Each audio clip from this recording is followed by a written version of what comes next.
Hey guys, E-Powered RC back here today, and I want to show you another part of the GT1200. I was going to show you a little bit of the menus. So this is the main menu.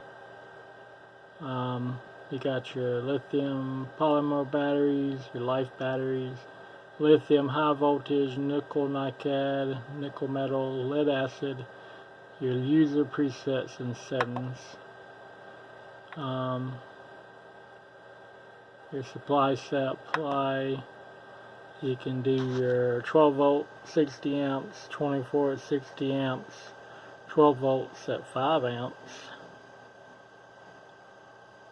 deep cycle at 12, 24, and automotive. And I've got mine set for the power on default for the menu. So what that means is when I first power it up, I'll cut it off and show you. It's going to pop up with its name. You press the button and then asks you which one you want to go with. So I want to do this one. So then you press LiPo, charge, discharge, whatever you want to do. You can cell type, amperage, cutoff, advanced settings, which advanced settings are charge termination, balance, timeout, cold weather setting, unbalanced charge.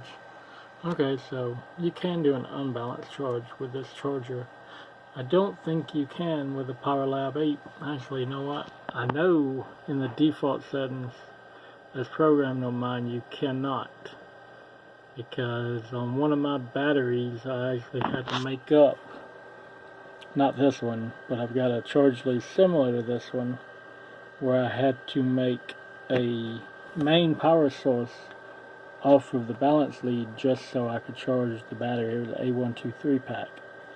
So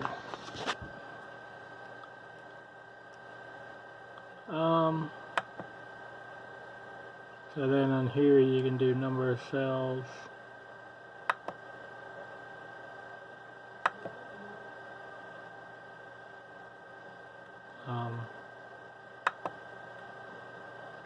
well, will it not let you change? It says 2 cell only. That's kind of weird. 2 cell only. So it's saying it will only let you change. Oh, my bad. I've got a 2 cell hooked into it right now, so it's auto detecting what's plugged in. If I unplugged it, it would probably go to, well, maybe not. I didn't have it charging or nothing, it's just, oh well, it auto detected it. So anyways, you can actually save this setting. If I wanted to save LiPo charge unbalanced, all I would have to do is hit save as, and then you can put it in one of your slots. You can actually pick any slot you want to, up to slot 28. This isn't something I'm going to be doing, so I'll just stick it there, and then you can actually name it anything you like to name it. You just find the button and press it, then when you're done, you hold it down, it saves it. So now if we go back to the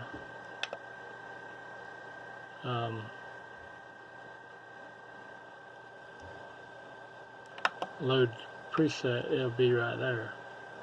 So if we go up here all the way to 1,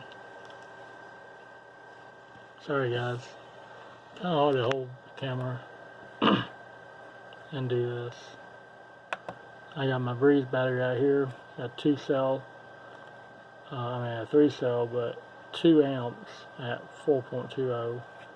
Anyway, we could start that if I had it plugged up, but I don't have it plugged up right now, so it's actually gonna not find nothing. It's not plugged up. 1 cell LiPo ready. I don't have a LiPo plugged up to you though. Okay, there we go. The warning tone. It doesn't have it plugged up. Then we got all the way to the very last one. I just created. You'll see that's a LiPo charge, unbalanced. So that's kind of how you do that. It's a pretty simple charger. I've already found out a lot on how to do stuff with it. My dad said the LFMA Power Lab will do a lot of this stuff too, but obviously it's more harder to get into the menu to do it, or you have to use the computer. Now the only thing I don't like on this, it doesn't round robin. You go to 28, turn the dial, it doesn't do anything. You have to go all the way back to 1, which they probably did that for a reason, but I don't know what that reason is. Anyway, I just want to show you guys a little bit of the functions of the charger. If there's anything you'd like to see, let me know. Comment on my YouTube channel and I will try to get a video of it. I would tell you right there, this charger does all the way from 25 milliamps up to 40 amps.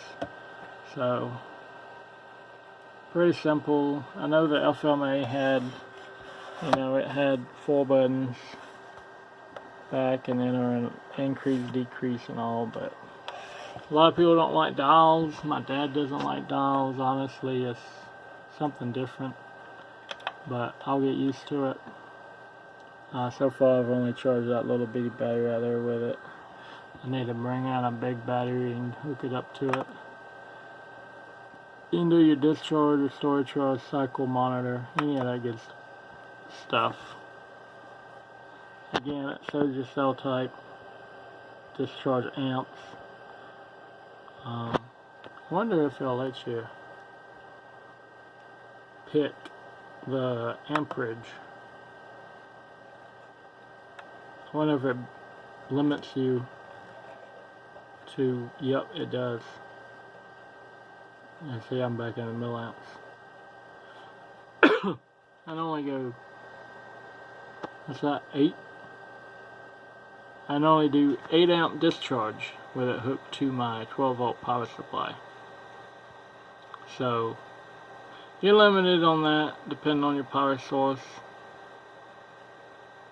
I might have to test that, see what you can do on a deep cycle. Probably about 8. Actually, I think when you do a regenerative discharge, it lets you do more. So I'm used to, on my Power Lab, I always do a 10 amp discharge. I don't normally have a ton of batteries at the end of the day I need a discharge, but if I happen to, I can do the regenerative while I'm at the field. I do like putting juice back in my deep cycle before the end of the day. So anyway guys, I hope you enjoyed it. Another look at the Revelexus GT1200. December 31st. Wishing you all a happy new year and lots of good flying. Take care.